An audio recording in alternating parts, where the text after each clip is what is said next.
Так, есть. Добрый день, уважаемые коллеги! Мы сегодня начинаем третью тему нашего вебинара «Нарушение естественного цикла развития семьи в приемных семьях». Напоминаю, что наши вебинары, они у нас проходят в рамках проекта «Будем вместе» или на якутском языке «Иллях Текбирге» Международным детским фондом «Дети Саха-Азия». Так, сейчас я смотрю здесь на телефоне еще и сама параллельно, как идет звук и картинка нашего вебинара, поэтому немножко отвлекаюсь. Угу. Так, ну что ж, давайте ознакомимся вначале с схемой нашего вебинара.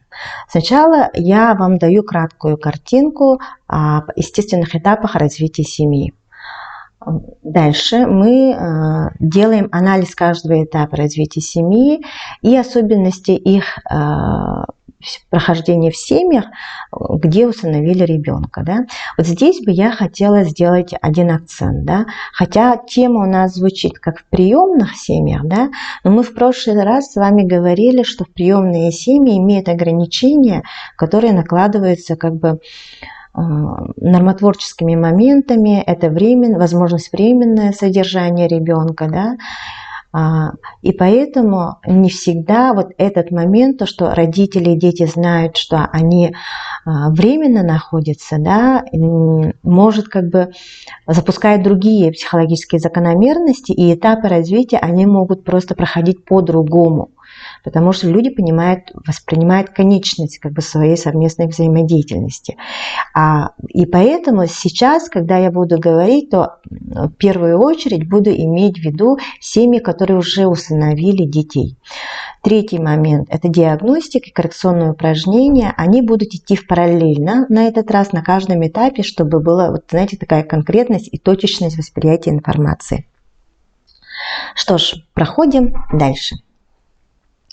Давайте рассмотрим основные стадии развития или этапы развития семьи. Есть очень много разных классификаций. Есть классификации, которые основываются на вообще как бы антогенезе человека. Да?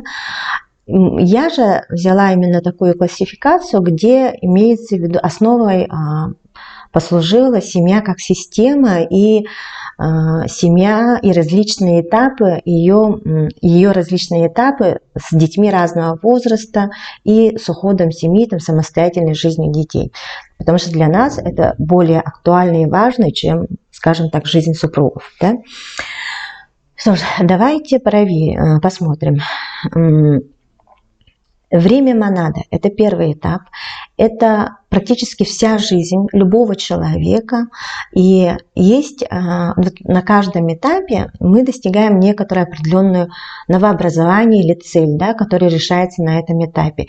Смотрите, если человек не решает поставленную цель, семья не решает поставленную цель, вот природой обусловленную цель данного этапа развития, то вот это начинает мешать успешному прохождению следующего этапа. И поэтому в любой коррекционной работе происходит как бы некоторый возврат в обратную стадию и отработка ситуации там. Да? Психологи понимают, как бы вспомните вот здесь постулаты Зигмунда Фрейда, когда он говорил, что то, что в детстве было, оно там проявляется в будущем, и нужно работать воспоминаниями детства. То есть немножко вот такая параллель. И на этот момент вот я вначале сразу обращаю внимание, потому что это у вас должно сидеть в голове. Если вы видите, что на этом этапе с семьей что-то не так ладно происходит, да, то мы рассматриваем ситуацию не только здесь и сейчас, но мы рассматриваем как бы историю данной семьи. Ну, время монады, это, как я говорила, это время каждого человека, это этап, который проходит каждый человек, это до создания семьи, супружеской пары. Да? Самой главной целью здесь является достижение эмоциональной и экономической, или начало экономической самостоятельности. Второй этап – это время диады, то есть уже создается маленькая ячеечка, когда есть муж и жена. Да? Два человека. И здесь формируется, самая главная цель здесь, должна формироваться своя собственная семейная система. И эта семейная система, она должна быть именно собственной, да, а не копией там родительской или какой-то там журнала, да. То есть некая как бы вот семейная система должна создаваться. Третий этап – это семья с маленькими детьми. Здесь самое главное – это формирование вот родительской идентичности, восприятия, принятия на себя роли родителя. Этому тоже как бы происходит не по щелчку, это нужно время, об этом мы тоже поговорим, да. И, ну, маленькие, поэтому как бы вот маленькими детьми отдельно мы выделяем. Следующий этап – это семья с детьми подросткового возраста. Здесь самым главным достижением является, когда семья, то есть родители, учитывают независимость детей, и у этих же супругов включается дополнительная функция – это забота о старшем поколении. Следующая стадия, уже пятая у нас, шестая стадия – это семья со взрослыми детьми. Это формирование открытой системы с гибкими границами. Ну, объясняю человеческим языком. Взрослые дети, они взрослеют, начинают строить самостоятельную жизнь, и, соответственно, семья расширяет свои границы, выпускает другого ребенка уже в другую жизнь и готов принять ребенка, супруга своего ребенка, да, и его детей. Здесь достаточно тоже новообразование, вообще мировоззренческое для человека, да, не все люди тоже бывают к этому готовы. И последняя стадия в моей классификации – это семья после отделения детей. Это когда дети уже живут самостоятельно, родители живут самостоятельно, вот, и есть некоторые возрастные изменения, вот, появляются внуки, и новая роль там бабушки, дедушки, и новый смысл жизни, потому что меняется физическое состояние данных супругов, да, и меняется социальная ситуация, в которой они живут. Еще его по-другому называют синдром опустевшего гнезда. Да, вот, наверное, слышали такой момент. Ну что ж, вкратце про наши этапы следующим образом мы ознакомились. И переходим уже к анализу каждой стадии по отдельности. Первый этап развития семьи, это мы говорили этап монады. Здесь я бы хотела рассказать про важность взаимоотношений матери и ребенка. Почему именно мать? Потому что когда рождается ребенок, у нас формируется дияда под названием матери и ребенка. Для того, чтобы ребенок выжил в этом мире, самой главной ключевой фигурой, которая его кормит, которая его защищает, это является мама. И физическая близость с мамой, эмоциональная близость с мамой очень важна для ребенка. Но при этом эта эмоциональная связь у нас тоже как бы немножко меняется, немножко сильно меняется с этапами. Вот. И про роль отца иногда меня спрашивают, а где же у нас папа? Да? Папа у нас не столь значим вот в первые, скажем так, первый год жизни, когда ребенок полностью зависит от мамы, да, от грудного молока. Но если нет грудного молока, то, естественно, папа уже тоже значим. Вот. Но вот смотрите, природой так обусловлено, что сначала важна именно мама. Поэтому каждый ребенок, он близок все-таки к женщине, к маме в первую очередь. А отец в этом случае, у него функция другая, это защитить свою семью от внешних врагов. Ну, то есть некий там подносящий снарядов, скажем так, да. А потом уже со взрослением ребенка у отца появляются свои функции. Полуролевое воспитание детей, да, там, помочь в профессиональном ориентировании, восстановление там, межличностных контактов с другими людьми. Да. То есть у отца есть, несомненно, свои функции, но именно в первом этапе жизни, первый этап года, вот, дияда матери и ребенка, она очень важна. Первый этап у нас развития вообще отношений с родителями длится до 10 лет. Почему это у нас происходит? Здесь у нас так называемый период симбиоза плюс. То есть ребенок обожает свою маму и своих родителей, в том числе папа самый умный, папа самый сильный, мама самая красивая, самая вкусная, самая-самая-самая. Да? Вот родители, мы для детей своих идеалы, ну почти что боги. Да? И это у нас к сожалению, длится не так долго, до 10 лет, скажем так, да, ориентировочно плюс-минус, всегда считайте, зависит от как бы темпа психологического взросления ребенка. Вот. И на втором этапе жизни, который длится там с 10 до 18 лет у нас, происходит так называемый симбиоз минус, когда ребенок нас уже не воспринимает, точнее воспринимает авторитет родителей для него не значим, а значим для него является референтная группа. То есть по-русски перевести значимая группа. Да? Значимая группа, как правило, в этом возрасте кто? Правильно, это сверстники, такие же подростки, как и он. Да, у него там появляются кумиры какие-то, может быть, это писатели, спортсмены, да, или какой-то там тренер свой знакомый, друг, или там какой-то человек, который значим для него, да, но никак не вы. Это нормальный этап развития человека, потому что здесь как раз закладывается вот сепарация, то есть отделение от родителей. И на третьем этапе автономия, это с 18 лет должна происходить некая автономия. То есть родители отдельно, дети отдельно, они самостоятельно, но они не перестают быть родителями и детьми. Родитель воспринимается здесь как друг. Вот как мне вчера рассказала одна моя клиентка, когда я воспитывала сына, я говорила и рассказывала ему такую притчу, что, перескажу вкратце, да, в 5 лет мальчик говорит: ой, мой папа самый умный, он все знает. 18, 16 лет ребенок говорит, а в 10 лет папа что-то не знает. 16 лет он говорит, папа вообще ничего не знает. Мама тоже вообще ничего не знает. 25 лет думает, что-то они все-таки знают. В 40 лет они все знали. Понимаете, вот эта притча как бы пересказывает вот эти этапы развития симбиоза матери и ребенка. Ну и отца и ребенка, скажем так. Да? Что ж, вот это мы запоминаем, к этому мы вернемся еще. И вы понимаете, что это норма, когда в подростковом возрасте родители не боготворят, дети не боготворят своих родителей. Давайте вернемся к нашей ситуации, рассмотрим здесь. До 10 лет ребенок воспринимает родителей, что они правы во всем, что они боги, что они защищают и так далее. Но у него в это время сложная семейная ситуация там с родителями. Родители его обижают эмоционально, психологически, может быть, физически. То есть какой вот картина мира должна быть у маленького человека, который природой заложен, должен думать, что это его родители, это вот все самое хорошее в этом мире.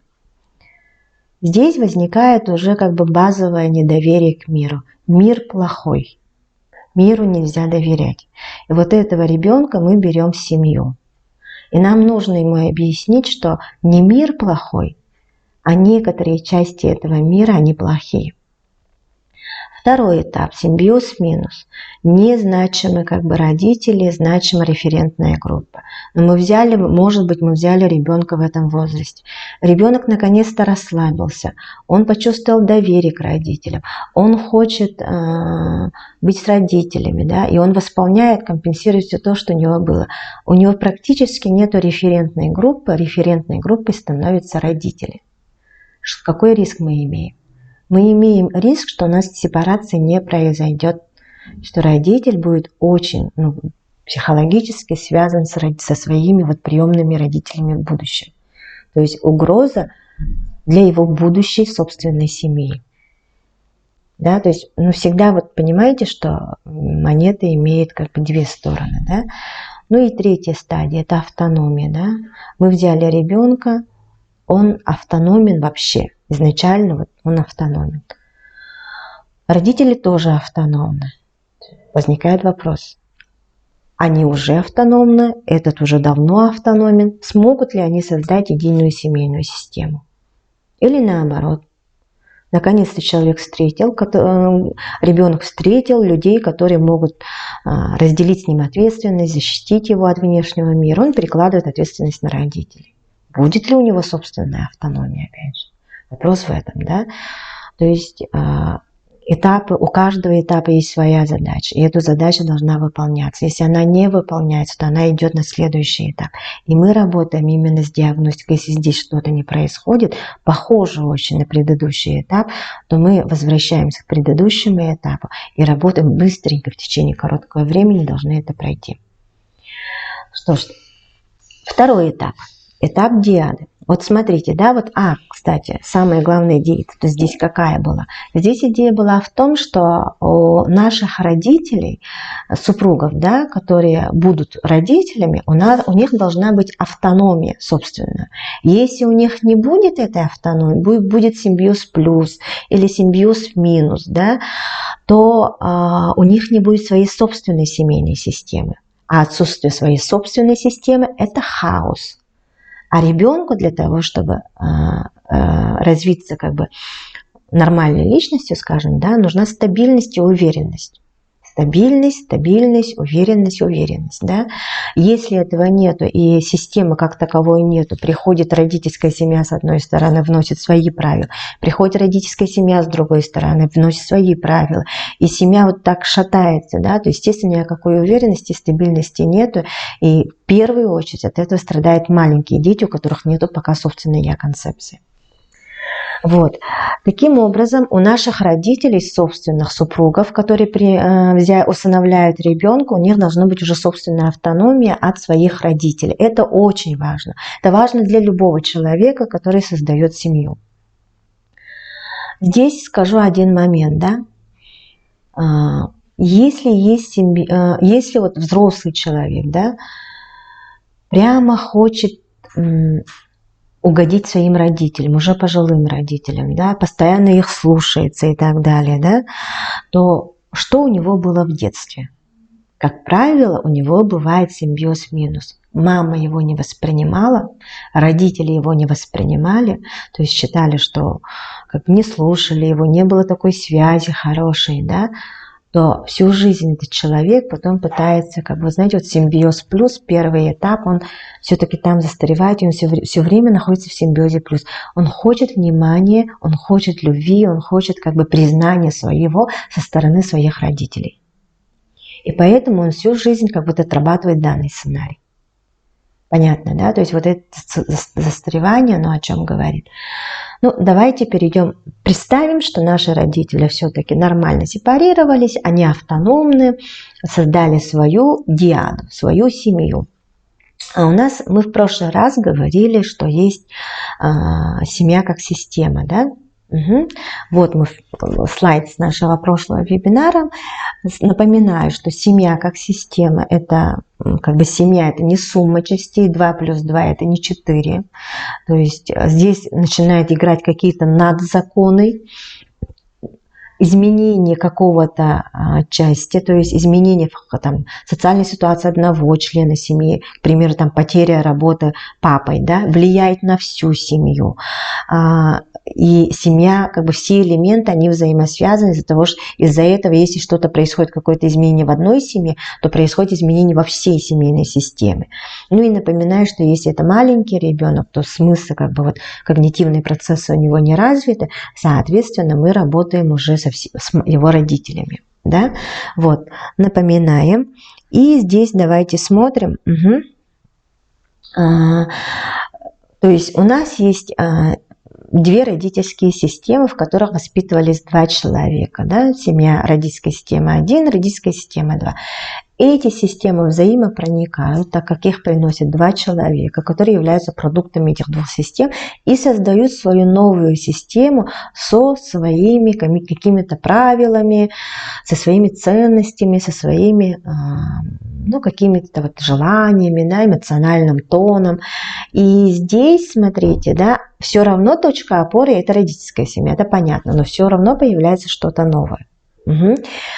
И главный, вот вы знаете, вот в начале, да, когда этап диады формируется, люди начинают проверять свои границы друг друга. Да, вот. Могу ли я повысить голос на своего супруга? Потерпит ли он это? Могу ли я сказать своей супруге, жене, что она плохо приготовила, как она воспринимает это? Могу ли я говорить ей комплименты? Могу ли я хвалить своего мужа? Как мне надо его хвалить? Да? То есть путем проб и ошибок, да, или каким-то интуитивным мышлением, кто-то вот сидит и обсуждает, формируются некоторые правила, да, и это очень важно.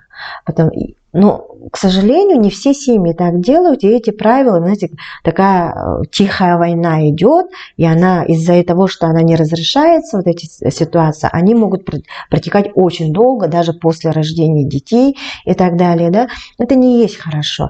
Если вы видите, что муж и жена как бы по-разному, у них свои разные правила, то здесь самый главный этот способ просто вернуться и сказать о том, чтобы они сели, обсудили наконец-то свои правила, между собой решили, и чтобы дети потом не страдали, да. Вот. Так, у нас пока детей нету, поэтому идем дальше. Следующий этап – это у нас семья с маленькими детьми. Здесь я хочу немножко сделать экскурс в ресурсный подход формирования родительства Марины Евгеньевны Ландсбург. Тем более у вас были запросы о том, чтобы мы про это вам рассказали. Угу. Так. Угу. Марина Евгеньевна Ландсбург считает, что для того, чтобы быть хорошим родителем, ну, таким обычным родителем, у человека есть несколько видов ресурсов, да, но они еще немножко уровневые. Вот, наверное, вы увидели, что эта иерархия похожа на иерархию Абрахама Маслоу, да, потребностей. Есть немножко такое, но не связано с этим, да. Первый – это психофизиологический ресурс, самый такой базовый. Это актуальное состояние здоровья мамы и ее как бы возможности регулировать свое здоровье, следить, там, по-простому говоря, возможность высыпаться, как она кушает, ходит ли она вообще, обращает ли внимание на свое здоровье, если она болеет, обращается ли она к врачам, да, и так далее. То есть это очень важно для того, что это основа всего, для того, чтобы у нас была крепкая нервная система, чтобы все выдержать. Операциональные ресурсы – это вот обычные навыки по уходу и воспитанию ребенка. В принципе, вот в этапе монады мы должны были пройти вот всему этому научиться, да? Но, к сожалению, сейчас в семьях детей не так много, там 2-3, да, в среднем у нас по республике, 2-3 детей, и родители, и бабушки, дедушки справляются с этим и не всегда как бы прибегают к помощи там, дяди, тети, племянников и так далее, да. Поэтому они могут быть не сформированы запросто, легко и просто. Люди не могут знать, что ребенок может кушать в год. Люди могут не знать, что вообще сколько слов он должен говорить, там 1,5 года или 2 года. Что в 5 лет, какие правила он должен знать или не знать, вот родители этого не знают. Какую работу можно поручить в том или ином возрасте, тоже этого не знают, да? Потому что тем более, если у них не было контакта с маленькими детьми, у них просто нет вообще представления об этом. На самом-то деле легко восполняемый ресурс, потому что сейчас очень много как бы информации во всем мире, и есть очень много как бы курсов подготовки родителей, да, и так далее, тренингов очень много, и общения очень много, где люди могут делиться своими знаниями. Но есть такое понятие операциональный ресурс. Третий ресурс – это когнитивный ресурс, это интеллектуальные способности данных родителей, да, мамы, папы, их желание учиться этому, да, и вообще какие-то вот такие более сложные знания о ребенке, да, допустим, о развитии там головного мозга, о развитии там памяти ребенка, да, какие-то вот такие специальные там педагогические, психологические, медицинские, может быть, знания, да, это очень важно, вот, и читают ли родители об этом, это тоже вот, пытаются ли узнать об этом, интересуются ли этим, тоже очень важно. Вообще вот эта интеллектуальная способность, а дальше вот еще пойдет эмоциональный ресурс, мотивационный ресурс вкупе, если они не развиты, они так называемым называется у нас инфантилизм, да, инфантилизм родителей. Марина Евгеньевна достаточно конкретно по этому поводу высказывается. Она говорит, что если родители очень инфантильны, особенно мама очень инфантильна, то, к сожалению, сформировать ответственное родительство будет крайне сложно. И поэтому в данном случае она говорит, что в первую очередь нужно поработать над развитием самого человека, личности. Вроде бы вы пришли в семью, где усыновлен ребенок, и вообще речь идет о ребенке, да, но из-за того, что вот родители такие, вам нужно как бы, если вы будете объяснять, сразу перейдете вот объяснять, как нужно действовать с ребенком, они могут этого силы своей незрелости не понимать.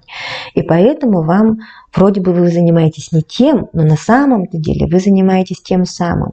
Вам нужно заниматься именно над развитием личности родителей.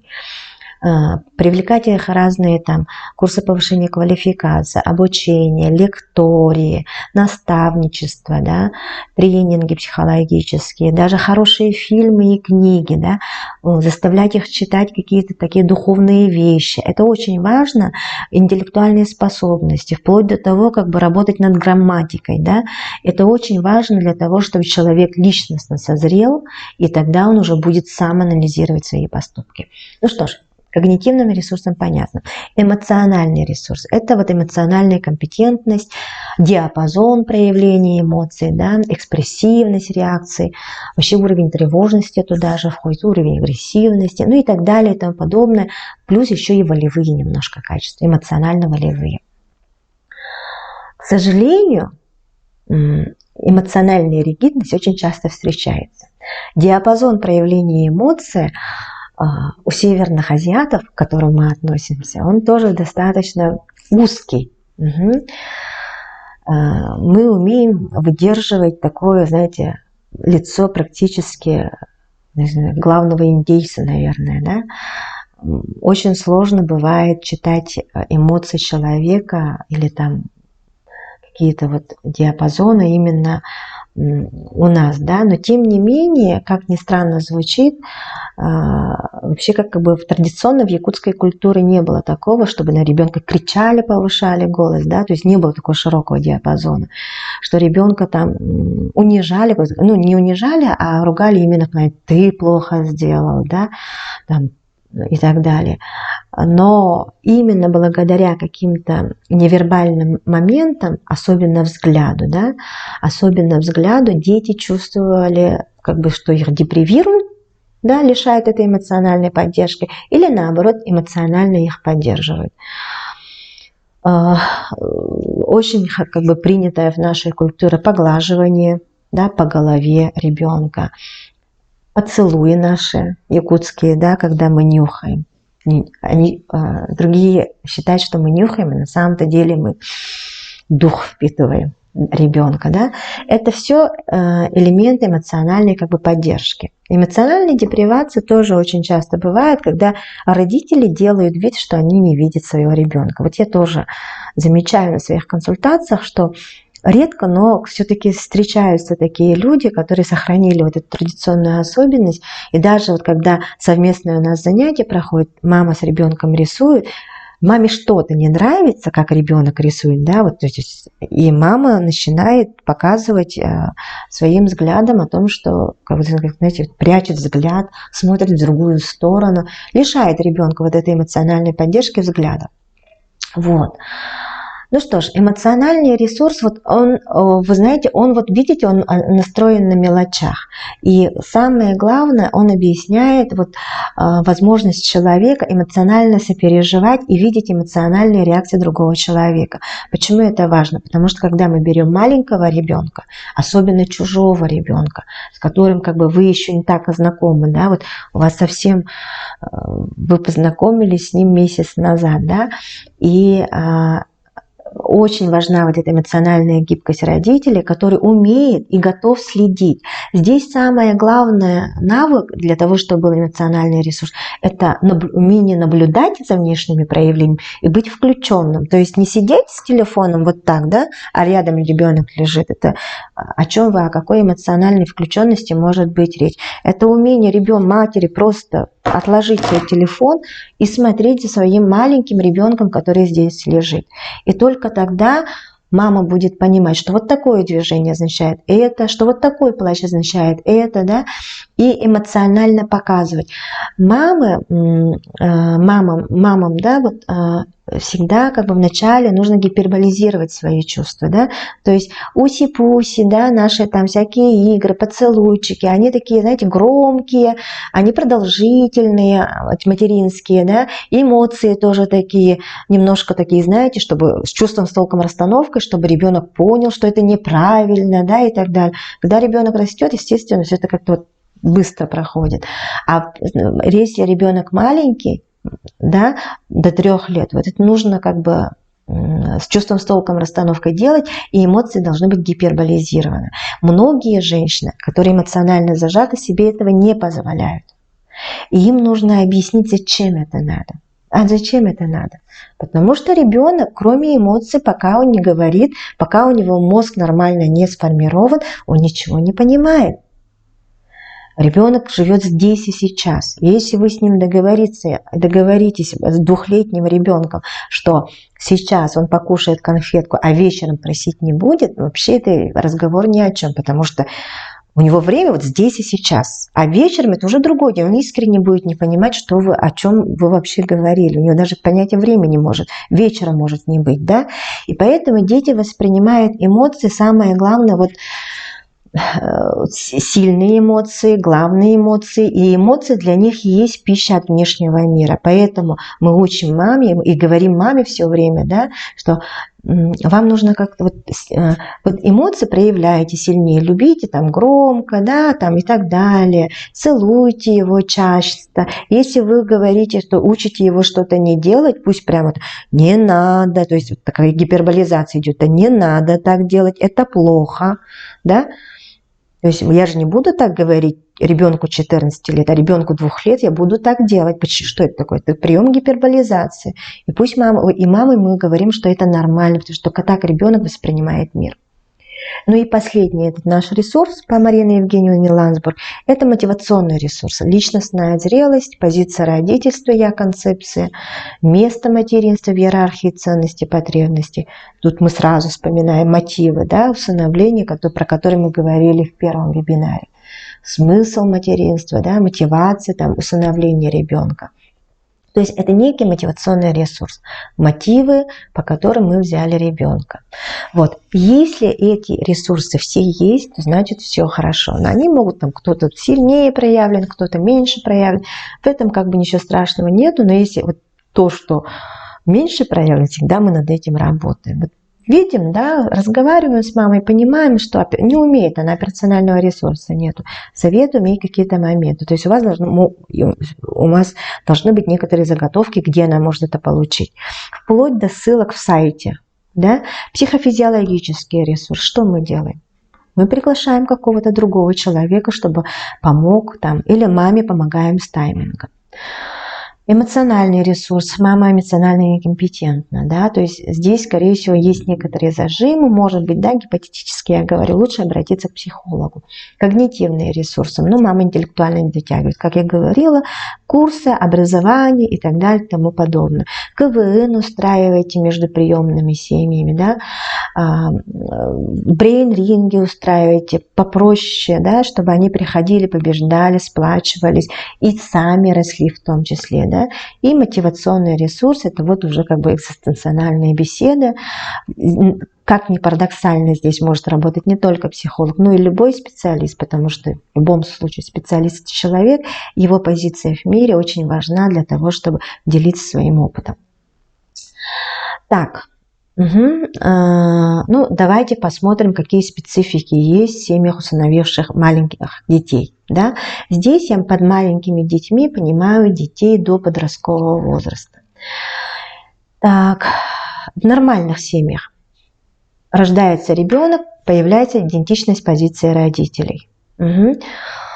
Но при семьях, которые усыновили детей, вы знаете, нет условий для формирования диады. То есть нет вот этого периода зачатия, беременности 9 месяцев, когда мама ждет вот этого ребенка, и уже психологически формируется мой ребенок диада. Да?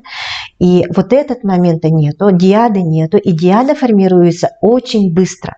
Что нужно делать для того, чтобы оно сформировалось нормально? Естественно, чем меньше, маме желательно взять отпуск. Да, чтобы включиться полностью в своего ребенка. Пусть даже ребенку будет 3 года. Пусть даже ребенку будет 5 лет. Но если мама быстрее включится с ребенком и 24 часа будет проводить с этим ребенком, то она быстрее как бы развит вот эту свою диадность ребенка. Что же нормально вот происходит с ребенком, когда он появляется естественным путем? Да, это вот есть старший ребенок, младший ребенок, да, есть позиции старшего ребенка, есть позиции среднего, младшего ребенка, да. Нету то есть за счет этого сглаживается некая конкуренция и соперничество, да. Вот. А здесь может, если мы усыновляем ребенка, у нас может возникнуть, нарушиться вот эта физиологией обусловленная этапность появления ребенка. В семье могут появиться дети, может появиться ребенок, который старше уже ребенка, который имеется, да. Тут смотрите, один вроде бы давно в этой семье, и поэтому он как-то на правах старожила, а этот старше. И физиологически он старше, да, и поэтому опять же может возникнуть здесь конкуренция за внимание родителей. Могут появиться дети одного возраста, то есть вот это нарушение очередности, оно усугубляет вот эту ситуацию именно за конкуренцию, соперничество за внимание родителей. Здесь самое главное, играет распределение внимания. Если есть сложности, мы делаем простую тайминг, берем еженедельник, где у нас написано по времени, сейчас все свои секреты раскрою, берем такой простой тайминг, где у нас есть просто по часам, и мама делает дневник самонаблюдения, сколько минут она потратила на каждого ребенка, примерно на какую тему, да, там отругала, там проконтролировала, там покормила, поиграла и так далее. И это будет основой для того, чтобы анализировать именно вот объем уделения внимания каждому ребенку. Вот. Чем меньше ребенок, естественно, тем больше внимания ему. Или у ребенка, который сложный период, готовится к экзаменам, да, или там поступил в новую школу, естественно, такие социальные ситуации тоже учитываем. Второй момент. Ребенок у нас появился. Следующий этап, маленький ребенок у нас идет в детский сад и потом в школу. Смотрите, для любого родителя это большой стресс, потому что успешность ребенка в каком-то там детском саду или школе, это означает его успешность воспитания. То есть проверяется не только ребенок, проверяется еще и родитель. И каждый родитель с тревожностью ожидает, когда же его ребенок пойдет в школу. Это реально так. Вот. Что же происходит у ребенка в этот период? Да? Он адаптируется к новым группам, к новым людям, к новым правилам, да? К новой роли он адаптируется, да? Но и на этом у него эта адаптация ограничивается. Что же у нас происходит в семьях, которые усыновили детей? Угу. Вы знаете, ребенка учили другие люди, готовили другие люди. То есть он не вкладывался в это, но все равно общество требует, и он сам лично частично понимает, что ответственность-то его, потому что это его ребенок, он усыновил. В приемных семьях здесь может быть другое, понимаете, да, потому что тут есть такое ограничение законом, а здесь он уже полностью усыновил, и он полностью несет ответственность за ребенка, и поэтому он несет ответственность за ошибки и других людей. Умом-то понимаем, но сердце все равно как бы говорит, что вот если плохо сказали про этого ребенка, то мой ребенок. И идет вот такой внутренний конфликт. Что же происходит для ребенка? Да? Ребенок в этом возрасте, начнем с того, что если ребенка усыновили там 6 лет, 5 лет или 7 лет, да, у него идет адаптация не только к новым условиям, но в первую очередь адаптация идет и в семье, то есть везде адаптация, везде дополнительный стресс для ребенка.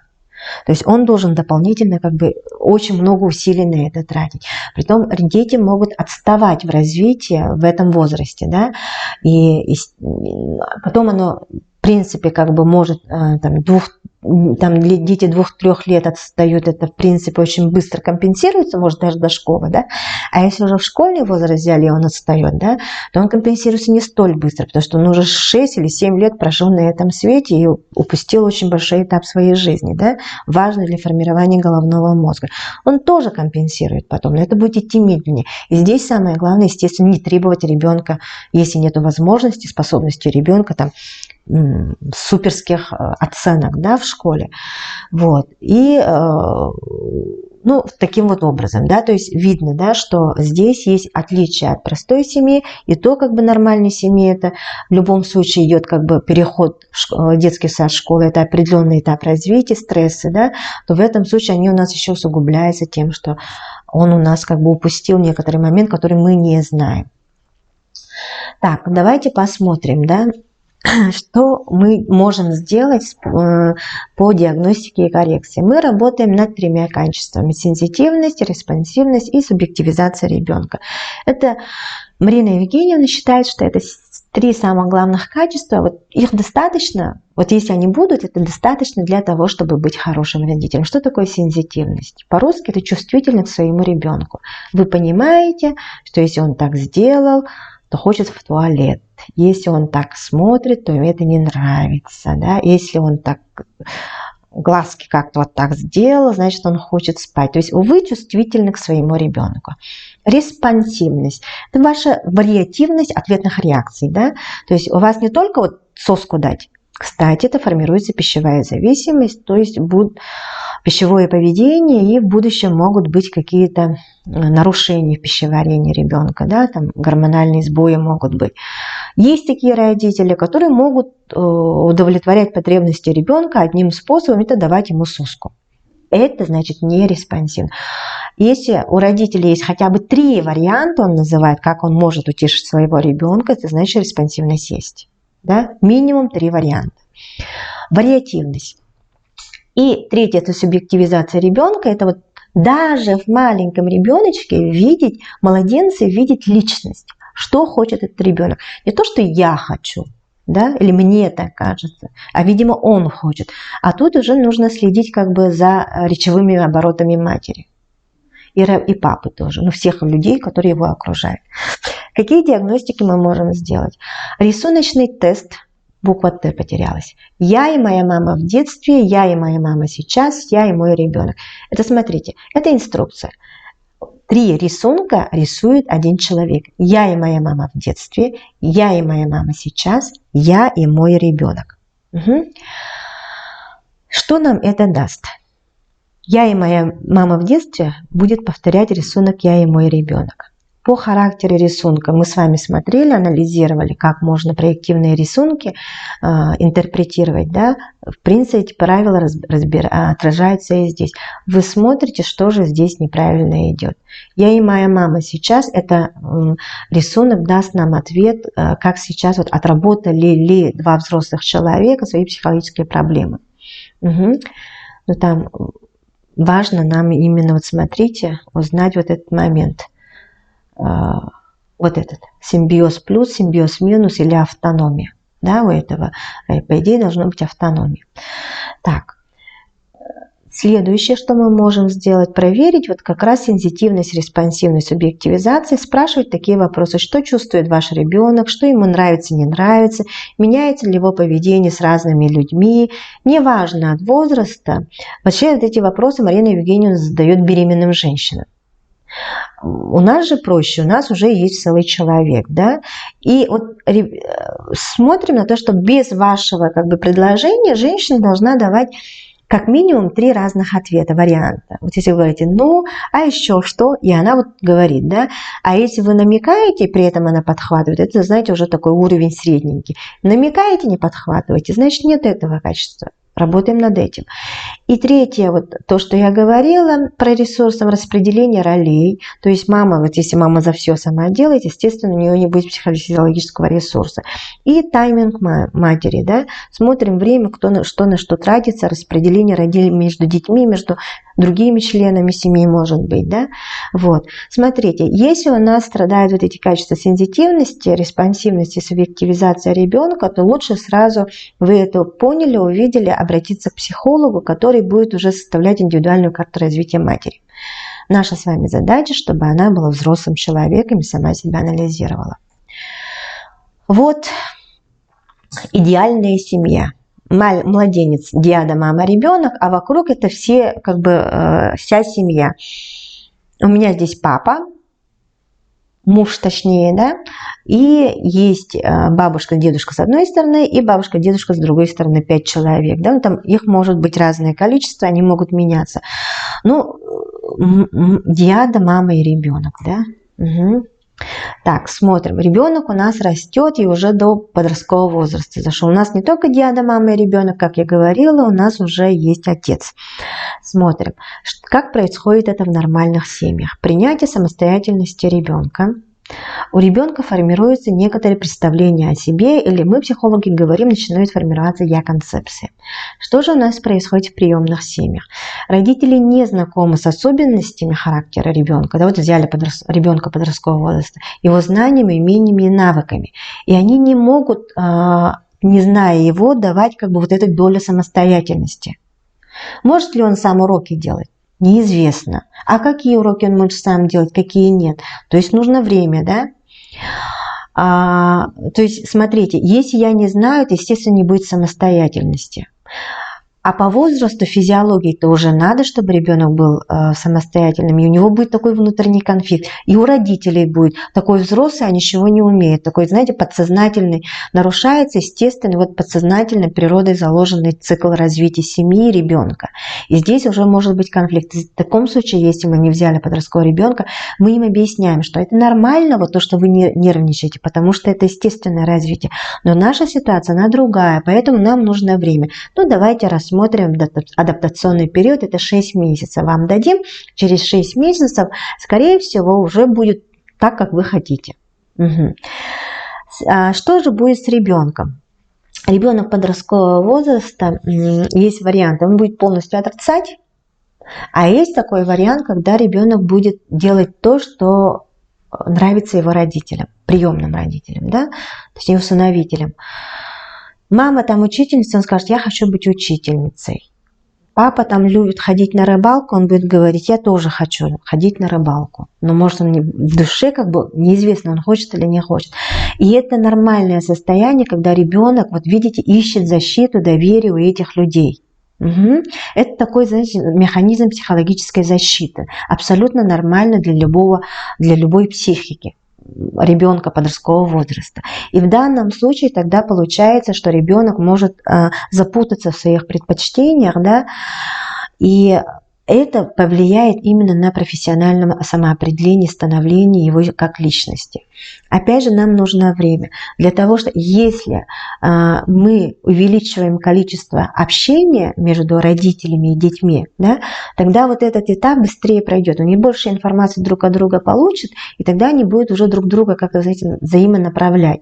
А если у них общение будет ограничиваться, что поели, какие оценки получили в школе, да, то, естественно, они от друга знать не будут, и вот этот процесс, он процентно будет перетекать как бы все дальше и дальше. И если мы видим вот эти моменты, когда видим, что ребенок начинает только повторять такие моменты, да, то рекомендуйте, чтобы они общались. Угу. Второй. Здесь на подростковом этапе происходит, родители готовятся к сепарации ребенка, то есть отделению ребенка и возникновению автономии. У ребенка будет референтная группа сверстников. Про это мы говорили, да? Что может быть? Взяли ребенка подросткового возраста, у которого была своя история жизни, может быть даже биологические родители, может быть даже, знаете, значимые воспитатели с детского дома или с другой какой-то там приемной семьи, после которой он пришел, да. И подсознательно у родителя возникает, он же усыновил, это же мой ребенок, и у него возникает подсознательная конкуренция с значимыми людьми своего вот ребенка, да. И возникает соперничество. Если есть соперничество, то о какой сепарации может идти речь? Родитель подсознательно будет хотеть, чтобы ребенок был его. Что мы делаем в данном случае? В данном случае мы разговариваем с родителями, объясняем, что это нормальная история, как воспринимает ребенок, и видим, вообще вот анализируем, есть ли угроза как бы для их детско-родительских отношений сейчас. Если есть угроза, то значит мы идем к психологу. Если нет угрозы, как бы просто это воспоминания хорошие, да, то мы объясняем родителю, что это ресурс ребенку, нужно поблагодарить, что такие люди были, вот, и говорим о том, чтобы, подводим родителей к тому, что никакого угрозы соперничества нету, да, то есть мы, как третье лицо, которое не участвует в их каких-то межличностных отношениях, можем как бы делать какую-то экспертную оценку этой ситуации. Следующий момент. Ребенок может интересоваться историей своей биологической семьи, так как оно является ресурсом для личностного роста. В этом возрасте, да, смотрите, если ребенка даже взяли в малолетнем возрасте, в этом возрасте у ребенка может возникнуть интерес к этому. Кто были мои родители, да, усыновлен я, как они усыновили, они какими людьми были и так далее. Это тоже абсолютно нормально, потому что история нашей семьи – это наш внутренний ресурс, благодаря которым мы чувствуем себя уверенно в этом мире.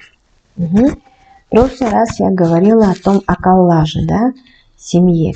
Были такие опасения по поводу того, что мы можем как бы нарыв сделать раны, да, и так далее.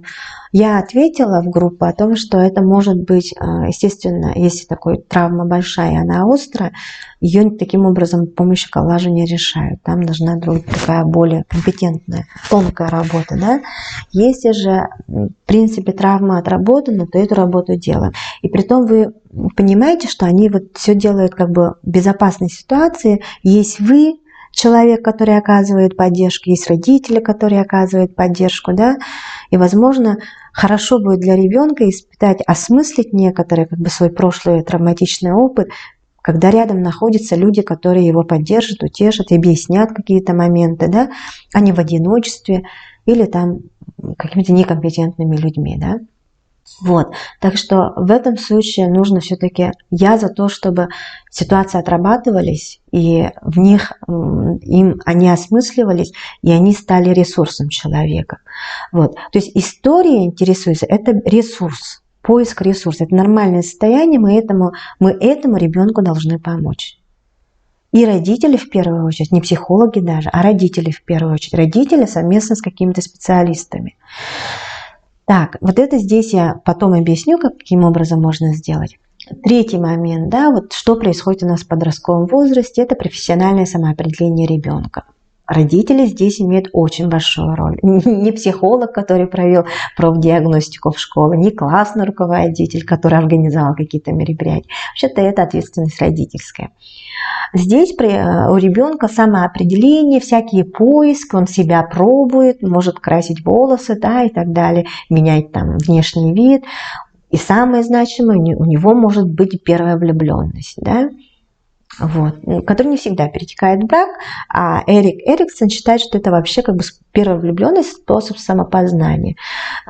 И первая влюбленность, лучше как бы поддержать вот эту первую влюбленность не в плане того, что идите целуйтесь, да, а в плане того, что это очень хорошо, что такое светлое чувство приходит. Вот. Что происходит у нас в приемных семьях? Есть отличия. Да? Родителям приходится за короткие сроки проходить предыдущий этап развития ребенка в семье.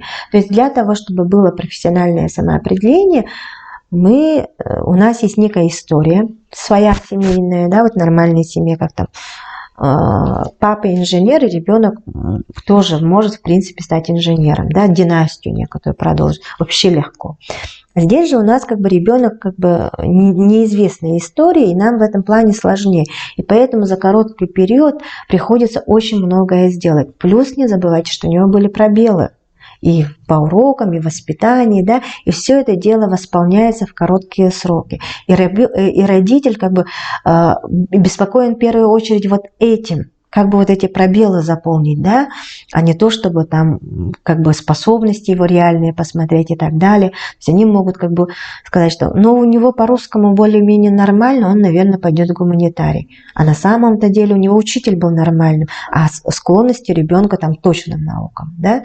И поэтому здесь мы, родители, подводим к тому, что способности, они не сводятся только к оценкам школьным, что есть внутренние способности, которые могут и мотивы, желания ребенка, которые могут помочь ему в будущем как бы овладеть той или иной специальностью. Второй, что происходит у ребенка? Ребенок может не соответствовать ожиданиям новых родителей, да, то есть новые родители, у них есть своя семейная система, да, где есть свои нормы и правила, они берут этого ребенка, ребенок, естественно, входит в семейную систему, вносит свое, но система сильнее про это каждого отдельного человека, про это мы говорили в прошлый раз. И ребенок может не соответствовать этой системе, то есть семья у них как бы, скажем так, ну я не знаю, там, к примеру, там, все имеют там высшее образование, да, а ребенок пока не готов, не может иметь высшее образование, да, он и личностно не созрел, и знаний у него соответствующих еще нету, и вот это вот, желая угодить, он может надрываться или может вообще отрицание уйти. То есть такой момент, да. И мы здесь понимаем, работаем с ребенком и с родителями о том, что этот человек новый в системе, и система как бы сильнее человека. В этом плане система, конечно, такая вещь опасная, да. И нужно как бы вот понимать, что хочет отдельный человек. Давайте посмотрим, как это можно сделать, да. Сделаем опрос, ну как бы рисуем табличку простую. Первая — это позиция родителя, позиция ребенка, да. Спрашиваем по предпочтению там виде. Каждую таблицу вот родитель заполняет 2 столбика: про свою позицию, да, и позицию ребенка.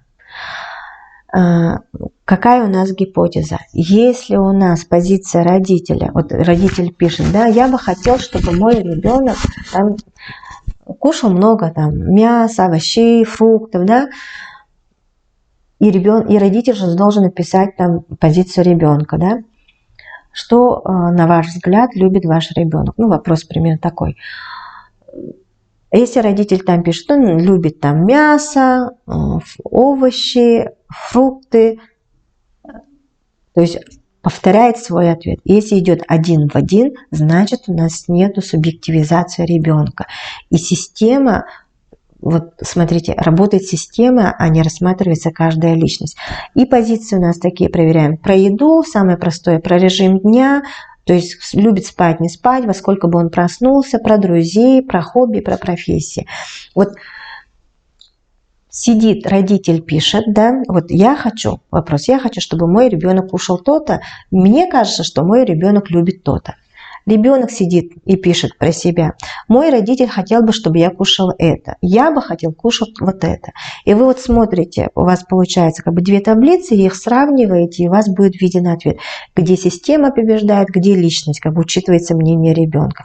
Если мало состыковок, как бы не учитывается мнение разных людей, то, соответственно, это не есть хорошо. Если ребенок все время тоже говорит про свое и при этом не учитывает мнение родителя, да, это тоже не есть хорошо. То есть мы работаем, ребенок подросткового возраста, то есть некоторая ответственность, осознание своих границ у него уже должна формироваться, потому что мы говорим, что я-концепция уже есть, да, формируется у него. И мы здесь тоже с ребенком работаем, что не надо быть таким эгоистичным, ты все-таки живешь в семье.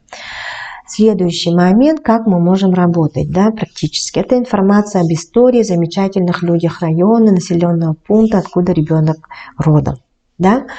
То есть мы говорили про то, что ребенку важна история. Это ресурс, история его биологической семьи. Если мы про семью знаем, то говорим про них. Если мы семью не знаем, то есть безопасный вариант говорить там про, допустим, место, откуда он родом. Допустим, если он с Алданского района, то мы говорим, что Алданский район славится такими-то людьми, там есть такие-то истории, там было там золото добывали, там сложные пионеры были, БАМ там и так далее, да, и мы говорим, что вот знаменитые люди, то есть у нас же как бы меньше миллиона же человек живет в республике, мы понимаем, что где-то мы можем даже генетически быть друг с другом связаны, и для ребенка это будет очень значимо, то есть у него будет чем гордиться, не только вот тем, что здесь и сейчас, а у него что-то свое еще, другое. Еще можно сделать ресурсы, искать в будущем. Это коллаж дерева будущего рода делаем мы. Можно коллаж, можно просто рассказы, да, то есть каким бы я хотела, чтобы была моя семья. Я хочу, чтобы у меня была жена, там можно вырезать картинки. Я, наверное, хотела бы, чтобы у нас было 3 детей. И идем дальше. Не ограничиваемся вот семьей и своими детьми. А кем бы ты хотел, чтобы были твои внуки? А твои правнуки? В какой стране? Вот, вы знаете, там пойдет полет фантазии. Там другая страна, другие города, какие-то разные, вплоть до космонавтов, может быть.